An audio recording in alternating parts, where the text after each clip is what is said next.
A thunder of jets in an open sky, a streak of gray, and a cheerful... Salute the whirl and the vertical climb, and once again you'll know it's time for the adventures of Rocky and Bullwinkle and friends. Starring that supersonic speedster, Rocket J. Squirrel, with his pal Bullwinkle the Moose, and a host of others. Hurry, Bullwinkle! The show's about to start! I'm coming as fast as I can.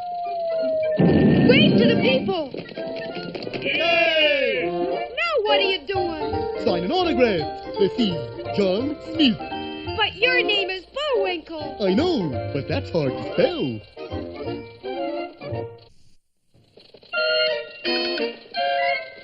We're gonna have a lot of fun. Come on and join us. Sure, there's always room for one more.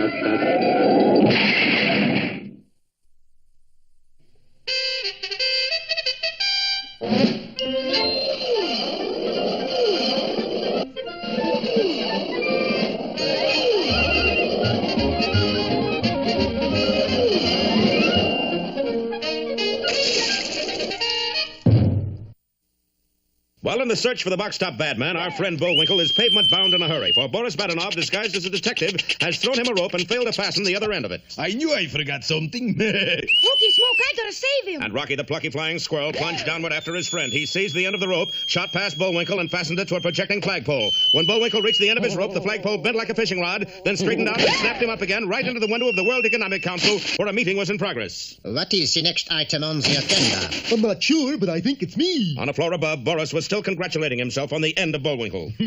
Oh, Boris, you are a sly rogue. If you do say so yourself. You were born to be kissed. But just then, Fiduciary Blurt poked his head into the room. Oh, Mr. Soames, he's safe. The moose is safe. Of course he's safe. When I do job, I do the safe. Well, Natasha, look what you done now. Not me, darling. Look there. Wait for me, Bullwinkle. I'll be right up. Raskolnikov is that idiot squirrel again. Once more he is hero. Well, if he is hero, we should give him flowers, right? Right. Well, let's do it. Congratulations, little fellow. Thanks, Mr. Soames. And to show my appreciation, here is high-class potted pollen. But... No, don't thank me. It's the least I can do. And the heavy pot whistled down through the air. Things looked black for our hero. And this might have been the last episode, except that Bullwinkle chose that moment to stick his head out of the window. Say, Rock, we're... Oh. Bullwinkle, are you all right? Oh, this is terrible. Yeah, a palm tree just fell on your head. Oh, is that all? I thought I had a bad case of the green leafy antlers. In just a moment, Rocky and Bullwinkle were in the corridors of the council building speaking with Fiduciary Blurt. Well, gentlemen, you'll never find the box-top counterfeiters at this rate. But I'm sure they're storing their box tops right in this building. Why? Because it's the last place anybody with brains would look for them. That's why we're looking here first. You hear that, Boris? I'm not deaf, Natasha. Dumb, maybe, but not deaf. Come on. Ah, it's our chief security officer, Hemlock Soames. And his assistant, Dr. Watkins. What have you deduced about this case, Mr. Soames? Simple old chippy. He's obviously work of criminal mastermind. Is that Criminal J Mastermind? No, he means it's some mysterious pig shop, Bullwinkle. Oh. Then we must be on the lookout for an arch-fiend. Is that... No, it's not Arch-J-Fiend. Just asking. I still think he has his phony box top somewhere in this building. Such imagination, eh, Dr. Watkins? But Hemlock, old bean, that's there. Shut your English dialect mouth, Dr. Watkins. But we've already searched this building from top to bottom. Then for a change, let's search it from bottom to top. We'll go clear down to the basement and start all over again. Right, Rock. Come on. And Bullwinkle stalked off toward the elevators. No, Archie, what's-his-name is going to get the betterment of Bullwinkle Moose. Oh, I do hope he doesn't try to use the elevator. That's out of order. What? If I know Bullwinkle, he will. Wait! If you didn't done it, you done did it. Too late, for Bullwinkle at that moment opened the door of the elevator and stepped right into an empty shaft. Whoa! Don't miss our next episode, Fall Story, or Adrift in the Lift.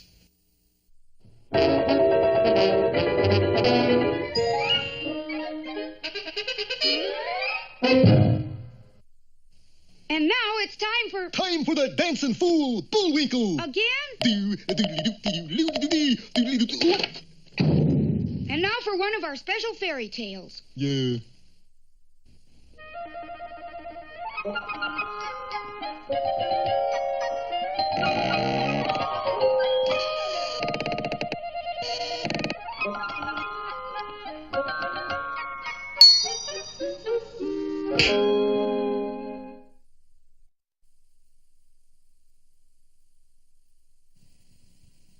You all remember the story of Sleeping Beauty. How as a baby she was put under a spell by a wicked fairy. How when she had grown up she pricked her finger with a needle and fell into a deep sleep from which she could be wakened only by a kiss. You remember, too, how a fence of thorns grew round the castle to prevent anybody from entering. Anybody but me, that is. And just who are you? A prince, naturally. Don't you see the robes, the crown? You want to see my ID card? Well, how do you propose to enter the castle? Easy. I haul out my trusty broadsword and... They don't make broadswords like they used to. The prince was distraught. What was he to do? I'll show you. These they make like they used to.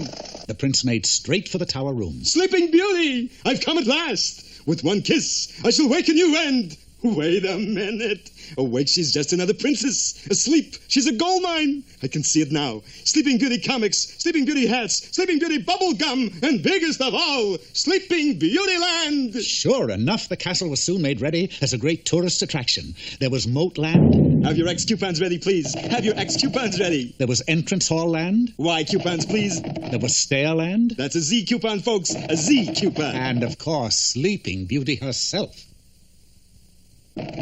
Sleeping Beauty Land was clearly a great success. 1,000,001, 1,000,002. Sorry, the castle's closed till 8 a.m. Hold it, Junior. I'm Yolanda, the wicked fairy that put Sleeping Beauty to sleep. Well, that calls for some free coupon books. Books, Nook, I want half of this whole setup. Or else. Else what? Else I use my magic powers to wake her up. Well, now, we can't have that, can we, partner? And you are my partner, and a charming one at that.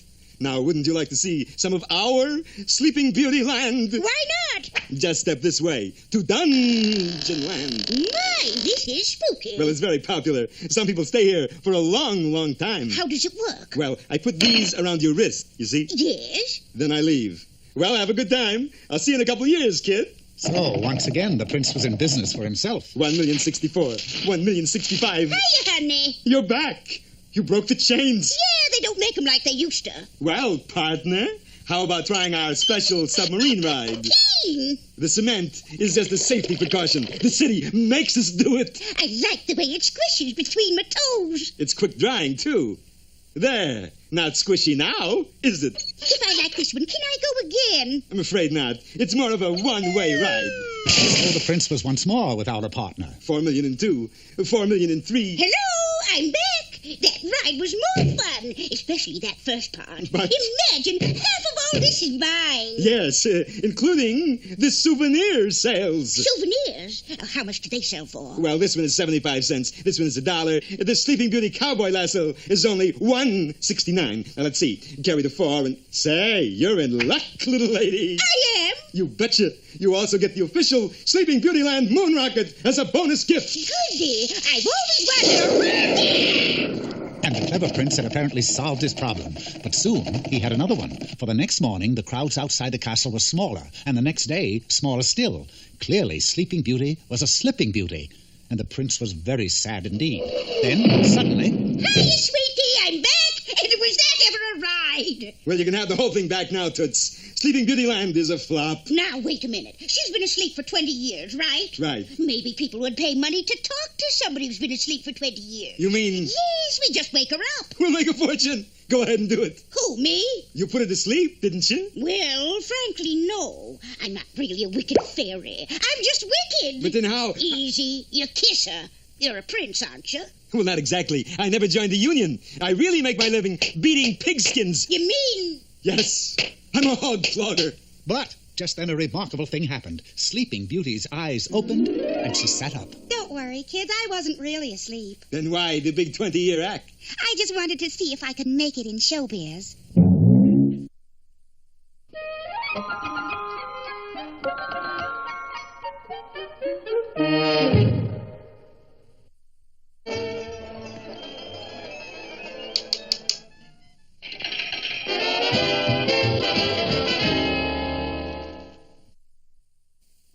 Hello there, I am Mr. Know-It-All. Today, for all you golf addicts who are having father-in-law trouble, I am going to show you how to shoot par. Arriving at the golf course, we seek out the services of a caddy, preferably a big, strong one. Hi! Or a little weak one, as the case may be. First, I shall demonstrate the neophyte golfer's worst habit. Hand me my driver, caddy. Yes, sir. Now hand me a cup of tea. Cup of tea? What are you going to do with that? I'm going to tee off. That done, we now hit the ball. Gee, you missed. I know, which proves you should never drink when you drive. Having finally hit the ball, we discover it has landed in some thick woods. Therefore, I choose an iron for my next club. Here you are, Mr. Know-It-All. That isn't an iron, you silly caddy. This is an iron. The iron will not only flatten out your swing, it also flattens the golfer, or golfee. Uh-oh, tough luck, Mr. Know-It-All. It went right into the sand trap. The only effective way to get the ball out of a sand trap is by blasting. Mr. What do you know? A hole in one. One moose, that is. Buenos dias, caddy. Where are you going, Mr. Know-It-All? I'm going to play in a tournament down in Tijuana. Tijuana? I never heard of a tournament down there. Oh, come now. Everybody's heard of the Gulf of Mexico.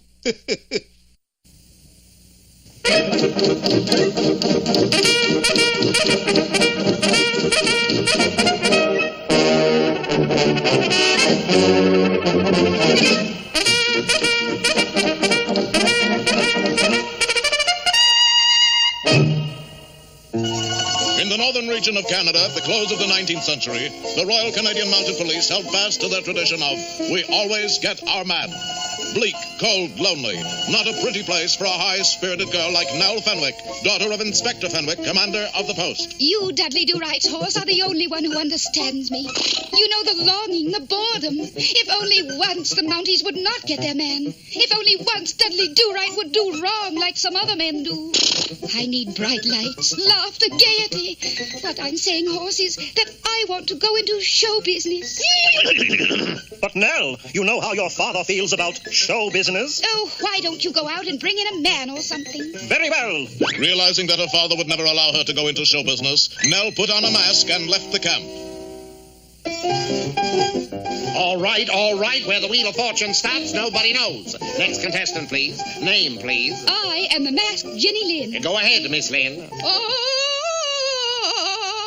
Rather unusual voice quality, boss. I'll say this is our chance to go straight again. Look, they're all sound asleep. Keen. You have just won the Major Snidely Amateur Hour. You'll get the grand tour with all expenses paid. It's the masked Jenny Lynn.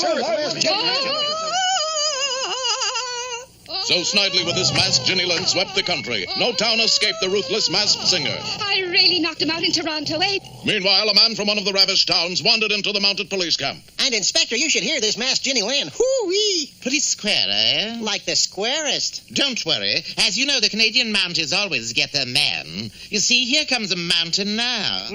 Nell, I did as you said. I got my man. Dudley, how many times have I got to tell you? This is a dog. This is a man. Oh, all right. You're under arrest. No, not this man. Oh, well, never mind. This is about the squarest Mountie I've ever seen. That's right, sir. Square shooting, Dudley Do-Right at your service. Dudley, how do you feel about Lawrence Welk? Only terrific, Inspector. That's real toe-tapping music. I thought so. Dudley, I have a little job for you. You are the only Mountie square enough to carry it off. That's me, Inspector. Square and true, eyes of blue. I want you to bring in the masked Jenny Lynn. And I know you can do it because... Ta-da! The Mounties always get their men. But this is a woman, sir. Go, Do-Right. And so one night in Saskatchewan... Snidely, there's a Mountie out there in the audience. Mountie, huh? Listen, baby, I want you to go out there and sing like you have never sung before. This will put him to sleep. Did you put in the cotton, Barney? Yeah. Okay, then draw the cut. Oh, sing it, baby. Mama's little baby lamb, shortening. Oh, do-do-do-do-do. Snidely, he ain't sleeping. Well, then what's he doing? He's enjoying it. Oh, turn up the lights and call the law right now. Do-do-do-do-do-do. Miss Lynn, I certainly do enjoy your singing, but, well, you see, I am a Mountie, square and true, so I really must... Dudley, I thought I told you to go bring in a man. Nell, then you're the masked Jenny Lynn. Surprise. So Dudley brought Nell, Snidely, and Barney back to the Royal Canadian Mounted Police camp. Well, Dudley, you finally did it. You brought in your man. Snidely Whiplash, the most wanted man in the territory of this glorious nation. But tell me, where's the masked Jenny Lynn? Inspector, just wait till you hear her sing. She's a little old Florence Nightingale, that's what. And here she is, your own daughter, Nell. Nell? I knew there was something missing around here. You mean, Nell, it was you? You know, Father, how you've always held me back. Well, I got my break at last. I'm in showbiz. I'm a star. Just listen. Dee-dee-dee-dee-dee. Oh, sing that thing. Shortening. Mama's little baby love shortening. Mama's little baby love shortening bread. Sorry.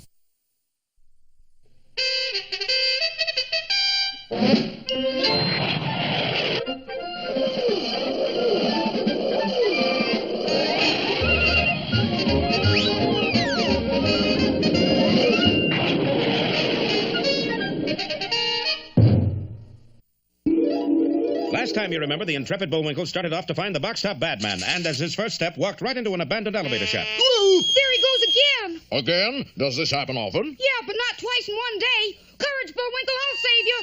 That's mighty thoughty of you, Rock. Bullwinkle, you didn't fall down the elevator shaft. Was I supposed to? Isn't the shaft empty? No, but watch out for that first step. They ought to put up a sign. Well, what are you standing on? Oh, nothing much. Just a mess of box tops. Box tops? Bullwinkle, you've discovered the hiding place. Where? Right there. Sure enough, that abandoned elevator shaft was the hiding place for millions of counterfeit box tops. They were stacked from the basement almost to the top floor. Marvelous. A remarkable job of detection, Mr. Squirrel. Thanks, Mr. Blurt. Hey, what's happening to Bullwinkle? Sure enough, as they watched, Bullwinkle seemed to drop lower and lower in the shaft. Good heavens, he's shrinking. Nonsense. Who ever heard of a midget move? It is kind of ridiculous, isn't it? Sure. But how come my head is bending low? Somebody must be pulling box tops off the bottom of the pile. Indeed, somebody was. For down in the basement, Boris and Natasha were shoveling counterfeit box tops into a huge truck as fast as they could. Boris, darling, I thought this hiding place was foolproof. Foolproof, yes. Idiot-proof, no. You got plan, darling? I always got a plan. They don't ever work, but I always got one. What is this one? Wait till Squirrel shows up and I tell you. How you know he'll show up? You offer you lovely chump, Natasha? I bet right now he's saying, Hockey smog Bullwinkle. I better go down and see who's at the bottom of all this. Wait up, Rock. I'll come with you. And entering the next elevator, Rocky and Bullwinkle started down to the basement. See, Natasha, here they come now. All right, darling. Now what's the plan? You're taking notes? Of course, darling. Very well, write this down. Into elevator shaft A, I place can of TNTB. When elevator hits plunger C, it blows up like D. And where are we when it happens? Where else? OUT. Come on. And the two villains leaped into their truck and sped off into the night. You think this plan will work, Boris? Well, there's a first time for everything, Natasha. And it looked as if this were Boris's lucky day, for at that moment the elevator came down the shaft A toward the explosive B, it struck the plunger C, and the TNT went off like D. But the result was a little different than Boris expected, for the explosion drove the elevator car up the shaft like a rocket. That's funny. I thought I pushed the down button. With a crash, the car burst through the roof and zoomed into the air. Look, up there, in the sky. It's a bird! It's a plane. It's an elevator. And as the horrified populace watched, the elevator with our two friends aboard disappeared into the clouds. Boy, they sure got a lot of floors in this building. I got a funny feeling we're not in a building, Bullwinkle. Well, I'll just open the door and see. Uh-oh. Gee, we must be 10,000 feet up. I don't mind that. It's that 10,000 feet down. And here we go. Sure enough, the elevator car began to drop through space. Faster and faster it went. What do we do, Bullwinkle? How about pushing the up button? No, we gotta think. Rocky, this is no time to take up a new hobby. And the car plummeted unchecked toward the earth below. Don't miss our next episode, The Ground Floor, or That's Me All Over.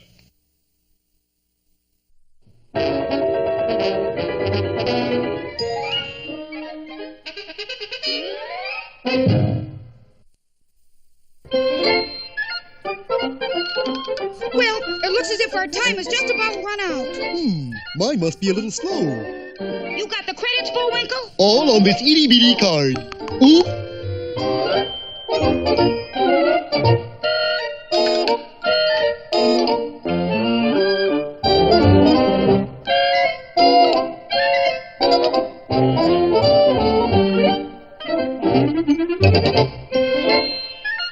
We're late again, Bullwinkle. Right. Bye now. See you next time.